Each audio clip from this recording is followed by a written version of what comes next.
Assalamualaikum warahmatullahi wabarakatuh. Saudara sekalian, melalui Munjiat Channel, kebetulan kami berada sekarang di Bandung, bertemu dengan Gus Nur Manajemen. Nah, eksisnya seorang Gus Nur melangsungkan dakwah tidak terlepas dari keberadaan tim atau Gus Nur Manajemen. Bersama saya sekarang hadir Mas Suroto atau biasa kita panggil Cak Roto. Nah, kita akan menanyakan beberapa hal yang menyangkut dengan keberadaan tim dakwah yang dikelola oleh Gus Nur Manajemen. Cak Roto ya? Ya, Cak Roto. Cak Roto sebagai koordinator Gus Nur Manajemen ya. Kita ingin mengetahui Cak Roto apa ya kegiatan yang sudah dilakukan, berapa personilnya, dan apa aktivitas yang berlanjut sekarang di setiap kota. Mungkin bisa Cak Roto jelaskan bagaimana fungsi masing-masing atau divisi-divisi masing-masing sehingga pendengar semua bisa mengetahui kegiatan dari Gus Nur Manajemen. Ya, terima kasih. Bismillahirrahmanirrahim. Assalamualaikum warahmatullahi wabarakatuh. Ya, alhamdulillah Gus Nur Manajemen saat ini ada di Bandung, sedang safari dakwah selama 9 hari, Bandung, Jakarta. Alhamdulillah saat ini kita hari akhir terakhir besok insya Allah. Alhamdulillah Gus Nur Manajemen kita sudah berdiri sekitar 2 tahun ya. Ini fokusnya kita pada dakwah gitu. Jadi Gus Nur Manajemen itu fokusnya di dakwahnya Gus Nur. Jadi mengatur schedule-nya Gus Nur harus kemana, ngisi di mana, berapa titik, seperti itu. Nah, fokus kami tadinya seperti itu. Tapi qadarullah kita kembangkan, kita bisa mengembangkan ke buat divisi-divisi di Gus Nur Manajemen. Jadi mulai di gempa Palu, ya, gempa dan tsunami Palu itu kita kembangkan menjadi divisi sosial juga, gitu. Karena kita melihat di Palu memang sangat butuh sekali uluran tangan dari para jamaah Gus Nur ngaji bareng, gitu kan, dari para donatur-donatur yang memang Palu sangat perlu sekali waktu itu. Itu makanya dari situ kita coba-coba, yuk kita coba-coba, kan banyak tuh jamaah-jamaah yang menitipkan donasinya lewat kita. Gus, kan Gus Nur orang Palu nih, nitip dong, dikasihkan ke korban bencana, ke korban tsunami, ke korban gempa gitu. Akhirnya dari situ, kenapa tidak biar kita buat program saja nih gitu. Akhirnya kita fokus pada pembangunan masjid yang terdampak bencana. Jadi yang kena tsunami, yang kena gempa, akhirnya kita fokus di situ. Ya udahlah, kita salurkan ke sana karena yang memfikirkan bidang itu nyaris belum banyak gitu. Jadi hanya beberapa, memang ada tapi beberapa. Akhirnya kita ambil posisi itu. Nah, benar, akhirnya kita buat program 100 masjid untuk Palu. 100 masjid untuk Palu, alhamdulillah berjalan. Sudah, jadi donasi langsung kita salurkan, terus. 1, 2, 3, 4 sampai 10 masjid di Palu. Allah takdirkan ada lagi gempa bumi tsunami di mana? Banten. Akhirnya waduh, kalau kita alokasikan donasi yang di Palu kan akotnya untuk Palu nih, nggak bisa dong untuk ke Banten. Akhirnya begitu safari dakwah Gus Nur berikutnya, lah kita bikin program 1000 masjid untuk bencana Nusantara. Itu akhirnya benar, alhamdulillah kejadian, responnya bagus, ya sudah, donasi-donasi dari jamaah kita salurkan ke Banten, ke Cirebon kena angin puting beliung, terus ke Manado kena banjir bandang, ke Cineponto, kemana-mana. Akhirnya kita meluas ke seluruh daerah di Nusantara. Poin kita adalah di tempat-tempat yang terdampak bencana. Jadi seperti itu. Jadi kita saat ini ada divisi dakwah, ada divisi sosial. Dan kita kembangkan lagi. Gus, ini ada jamaah yang ingin berdonasi ke Palestina. Waduh, kayak apa nih ke Palestina kan? Sedangkan kan ada tuh kayak rekan-rekan kita di di organisasi-organisasi yang lain yang fokusnya ke Palestina. Alhamdulillah di divisi sosial kami ada yang berpengalaman di bidang itu. Akhirnya sudah berangkat ke Palestina dengan menyalurkan donasi-donasi dari saudara-saudara kita yang fokus ingin menyalurkan hartanya ke Palestina. Seperti itu, Pak dosen. Cak Roto, ya kita juga ingin mengetahui Cak Roto. Tadi kita sudah mengetahui bahwa Gus Nur Manajemen mempunyai planning yang sangat mulia, 1000 masjid tadi ya. Juga bagaimana nanti membuat madrasah ya. Terus juga membedah rumah. Kita lihat kalau melalui Mujiat Channel itu sudah ada di sana, kita lihat. Nah, kita ingin mengetahui berapa jumlah personil yang Cak Roto kelola. Oh iya, personilnya itu sebenarnya nggak banyak. Itu ya. Kalau di Gus Nur Manajemen Pusat itu ada 6 personil ya. Sekarang yang ikut kebetulan Mas Tony, ini di bagian rescue. Jadi di bagian lapangan yang asesmen ke masjid, asesmen madrasah, rumah yang harus dibedah gitu. Tapi tidak jauh-jauh dari tempat yang terdampak bencana. Contoh kayak masjid, kita udah bangun di Palu 10, di Banten ada 5, Jeneponto 5, Manado 9, ya, Madura ada madrasah, ada rumah. Terus ada juga bedah rumah di Banten, totalnya 30 sama ada panti asuhan 1, madrasah 2, rumah fakir miskin rumah fakir miskin 2, seperti itu. Dan personil contoh yang di pusat itu kita ada 6 orang ya. Terus di Bandung ada 2 orang, di Medan ada 5 orang, di mana di kota-kota besar insya Allah ada gitu. Tapi memang Gus Nur Manajemen ini berdiri dari amal soleh gitu. Jadi bukan manajemen profit ya, mencari penghasilan di situ tidak. Kita amal soleh. Kok kebetulan ada orang yang kasih secara pribadi buat kita, itu bonus buat kita. Seperti itu. Dan kita juga punya divisi-divisi bisnis di sini. Jadi jangan salah, kita tidak makan di sisi ini kan. Kita ada bisnis kopi, ada rumah makan, ada kaflingan punya kaflingan, banyaklah bisnis kita di sini. Jadi untuk support keseharian kita dan manajemen insya Allah ada. Gitu. Jadi kita semakin jelas bahwa divisi-divisi itu memang ada, dan bagaimana manajemen keuangannya juga jelas sekali, di mana keuangan untuk dakwah, di mana untuk safari itu mereka mengelola secara profesional. Di sini juga hadir Pak Patoni. Pak Patoni di Gus Nur Manajemen sebagai apa Pak? Coba kesehariannya, aktivitas Pak Patoni mungkin bisa dijelaskan sedikit di Gus Nur Manajemen Pak? Ya, Assalamualaikum warahmatullahi wabarakatuh. Ya, saya ini adalah tim khusus untuk lapangan, tim rescue-nya, rescue tim. Jadi di mana ada bencana, ini kita panggil komandan ini, beliau langsung menginstruksikan kita untuk langsung meluncur. Jadi nggak tunggu lama-lama, begitu dengar langsung ada berita bencana, langsung semua tim digerakkan. Jadi kita nggak tahan-tahan untuk mencari dulu, nggak, langsung sudah. Anggaran belakangan. Yang penting kita langsung berangkat dulu ya, asesmen langsung gitu. Jadi nggak tahu malam, nggak tahu apa, jadi kita itu siap, jawabannya siap, nggak ada alasan apapun. Jam 1 malam, jam 2, jam 3 kita berangkat.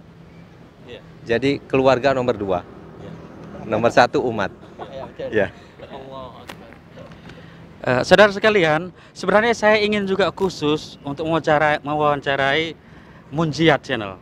Ya, yang saudara Mujiat ini kita lihat memang kreatif sekali, tapi kesempatan kali ini kita libatkan juga ya, mumpung kita bersama tim di sini. Mas Munji, banyak orang terpersona. Berapa orang sih sebenarnya personel Mujiat itu? Ya, Mujiat Channel dikelola oleh berapa personel? Silahkan Mas Munji.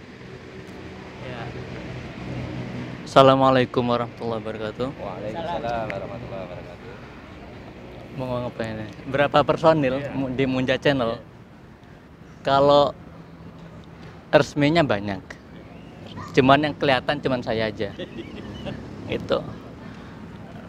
Udah itu aja. Terus apa lagi? Pertanyaannya apa lagi?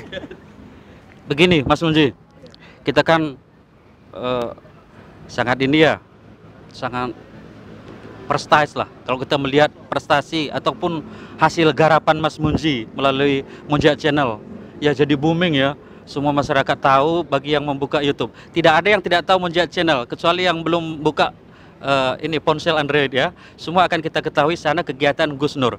Caroto, kita mengetahui ya, ada kalanya masjid juga setiap kota menghendaki kedatangan Gus Nur.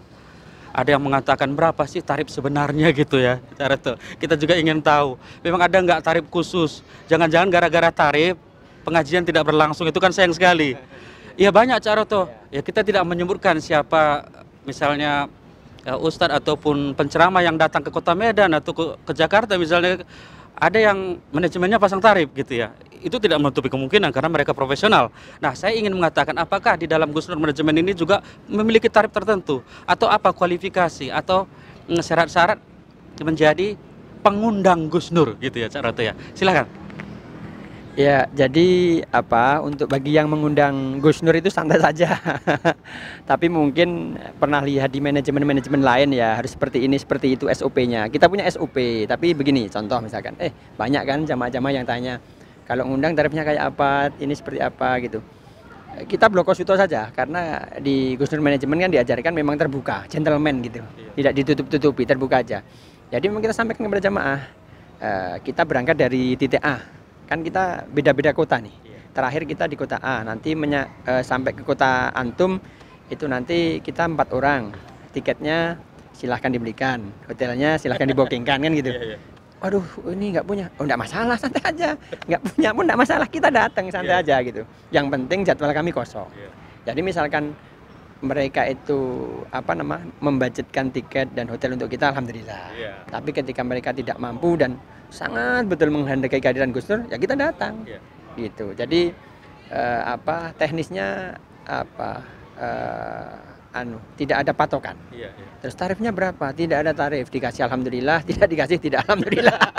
Kata Gus Nur gitu. Tidak, cuman tidak, itu bukan patokan kami gitu. Karena kami kan tidak mencari makan di sisi itu gitu. Jadi memang ada divisi khusus yang memang kita mencari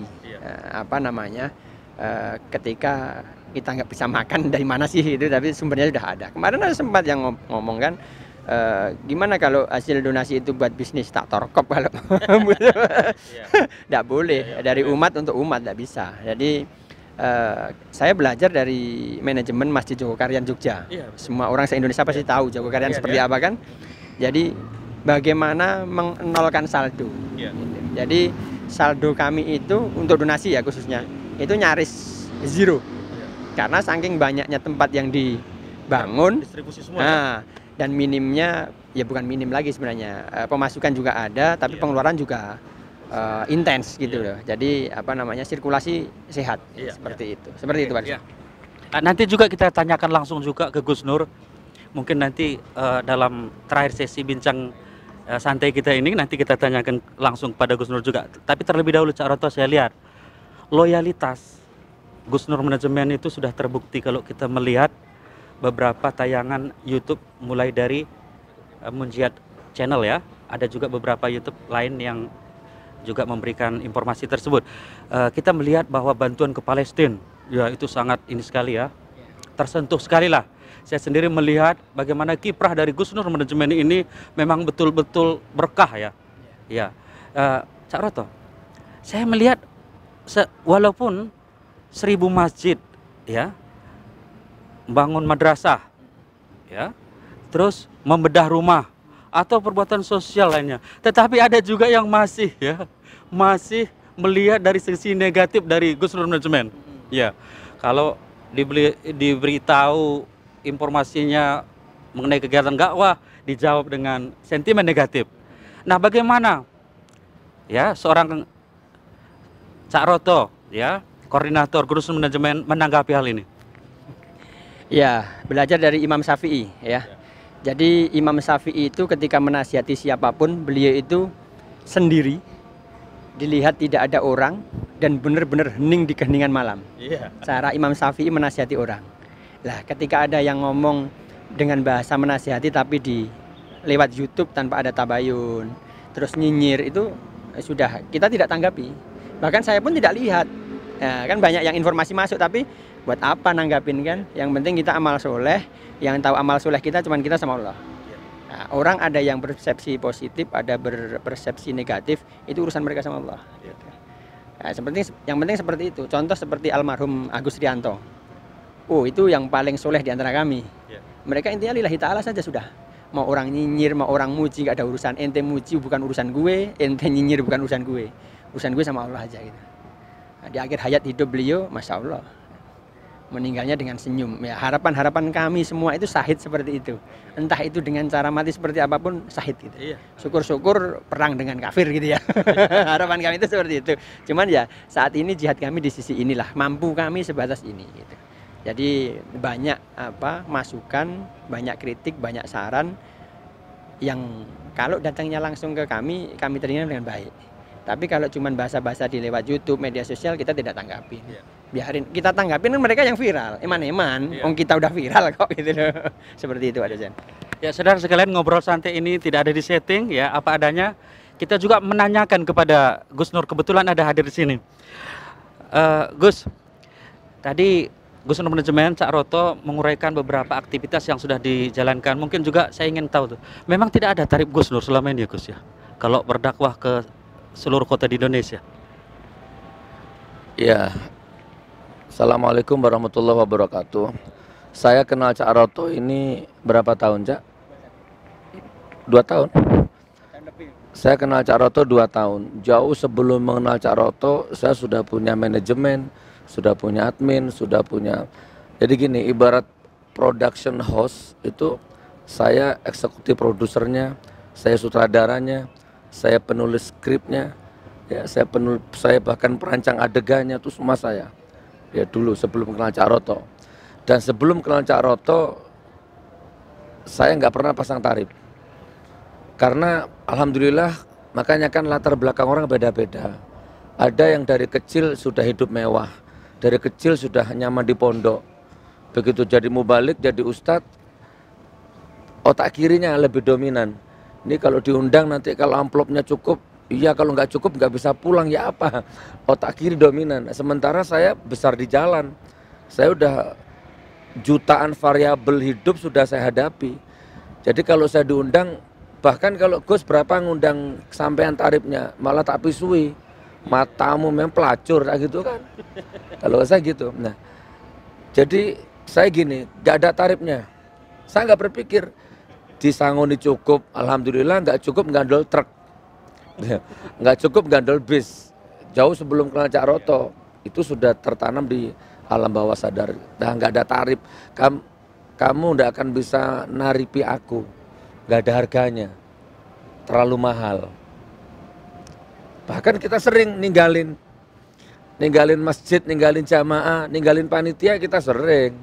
Di mana dulu tuh masjidnya, loh kok catnya belum selesai, nggak tega kita terima amplopnya, malah kita nambahin, nggak sekali 2 kali, gitu ya, bab tarif ya. Ya, terima kasih Gus.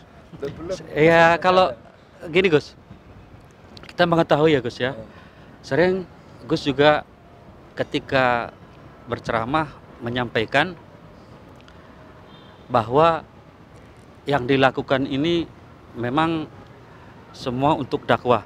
Nah, bagaimana cara pengelolaannya Gus? Kan notabene ini Gus ya, banyak juga yang melihat ada itu seperti kita diminta untuk menyampaikan infak ya dalam pengajian Gus. Terus ada juga lelang sorban itu ya Gus ya. Bagaimana Gus Nur Manajemen dan Gus Nur sendiri memilah-milah keuangan tersebut Gus? Untuk dakwah yang bagaimana, untuk bangun masjid yang bagaimana? Sebenarnya lelang surban infak itu baru 6 bulan ada program 1000 masjid ini. Sebelum ada tsunami, sebelum ada 1000 masjid kita nggak lelang surban. Kita nggak ada kotak-kotak keliling begitu, nggak. Itu perlu dicatat. Baru setelah ada program 1000 masjid itu. Dan sekarang kita sudah menyelesaikan 30 ya. 30 masjid, 2 madrasah, 2 rumah fakir. Nggak tahu itu panti asuhan yang di Makassar atau Jeneponto itu kita nggak ke sana soalnya. Gitu Pak dosennya. Oke, langsung saya conclusion aja ya Pak dosennya. Ada beberapa poin saya awasi sama ngamati dari wawancara tadi itu. Ada beberapa poin. Poin pertama, jumlah personil ya. Jumlah personil kami banyak, di setiap kota ada. Tapi yang benar-benar terstruktur itu pusatnya di Solo, Cak Roto. Di bawah Cak Roto ada beberapa lah, ada Mas Agus almarhum, ada Danyon yang sekarang lagi rawat inap, kakinya patah kan, kecelakaan kemarin, ada Ajis, itu semua. Ada Mas Tony ini.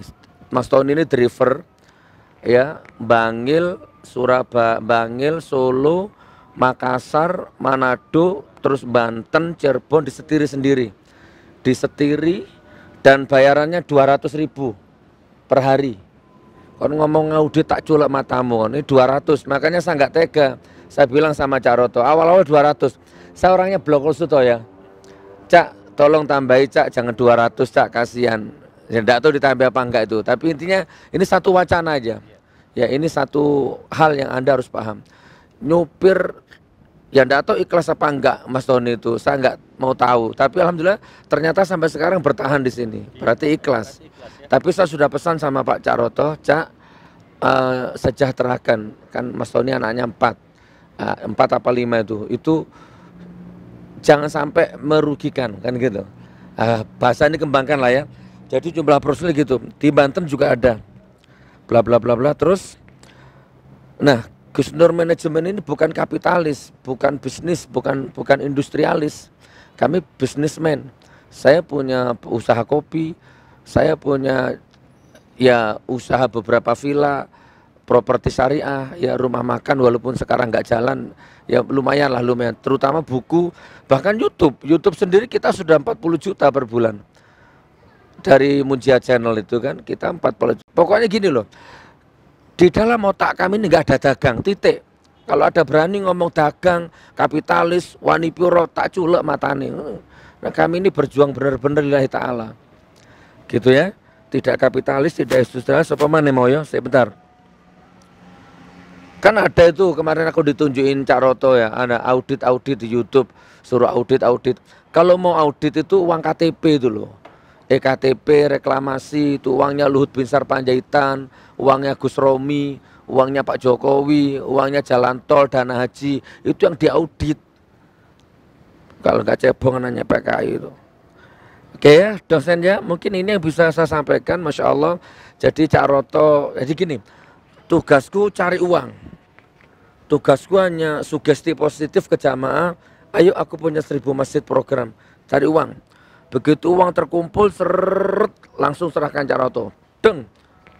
Udah, jadi di situ uangnya, bukan di saya. Warna uangnya aku nggak ngerti, recehnya berapa aku nggak ngerti, udah urusan Cak Roto. Nah, Cak Roto amanah orangnya. Nah gitu ya. Ini satu lagi aja Ustaz ya. Cak Roto juga bisa jawab. Dari sekian banyak ya, kalau kita lihat finansialnya cukup besar sekali. Siapa yang menjawab, Cak Roto atau Gus Nur? Ada nggak dibantu pemerintah, Gus? Mudah-mudahan nggak dibantu pemerintah ya, mudah-mudahan. Kalau toh dibantu, ini bukan soal halal haram, ini bukan soal mau nggak mau, ini soal idealisme, ini soal prinsip. Ya kita tunduk kepada pemerintah yang bagaimana? Oke, saya jawab, kita tidak dibantu pemerintah dan kita tidak mengharap dibantu pemerintah. Materi maksudnya. Tapi memang Cak, ketika kita survei lokasi di tempat bencana, adalah teman-teman Pemda setempat, Pemkot setempat yang bantu teknis, bukan bantu uang, menjadi apa namanya penyambung dengan tokoh masyarakat yang ada di situ, gitu loh. Gitu ya? Jelas sekali ya. Cak Roto, ini nanti setelah ini saya lihat ya, ada lagi safari ke kota-kota lainnya Cak Roto ya. Saya lihat tim ya, bertemu keluarga saja itu sangat limit sekali waktunya ya. Ya baik Mas Fatoni juga ya, Cak Roto. Bagaimana mengefektifkan waktu tersebut Cak Roto? Bagaimana ya impactnya ya terhadap keluarga itu? Saya kira biasanya keluarga juga mendukung ya Cak Roto ya. Bagaimana sebenarnya? Ya alhamdulillah. Ya alhamdulillah keluarga support dari kami, keluarga kami di anggota tim Gus Nur Manajemen ini semuanya support sih, tidak ada masalah. Jadi mau kita kemana yang penting tujuannya amal soleh ya sudah ikhlas-ikhlas saja seperti itu. Mas Fatoni, ya Mas Fatoni, Mas Fatoni itu dari mana Mas Pak? Kok lain wajahnya? Dari mana aslinya Pak? Irlandia ini. Ya, alhamdulillah saya dilahirkan di Jawa Timur, tepatnya di Kota Bangil, Pasuruan. Nah, di situ kita berasal. Jadi jarak antara tim pusat itu memang masih membutuhkan 8 jam, 9 jam, 8 jam. Tapi itu bukan masalah. Kami ikhlas dan bahagia melaksanakan tugas setiap misi yang diberikan oleh komandan. Hikmahnya selama ikut GM. Ya, alhamdulillah. Rokok. Alhamdulillah banyak perubahan dari mudorot ya. Nah, itu kita banyak sekali sudah. Dari segi kesehatan tambah gemuk badan. Soalnya kita banyak saudara di mana-mana kita ketemu, meskipun dalam kondisi memprihatinkan, tapi banyak saudara. Dari situ kita merasa kepuasan batin ya untuk melaksanakan misi ini. Dan juga saya dulu perokok ya, yang 1 hari sampai 5 bungkus, 3 bungkus, sekarang berhenti total begitu di muhabalah sama komandan.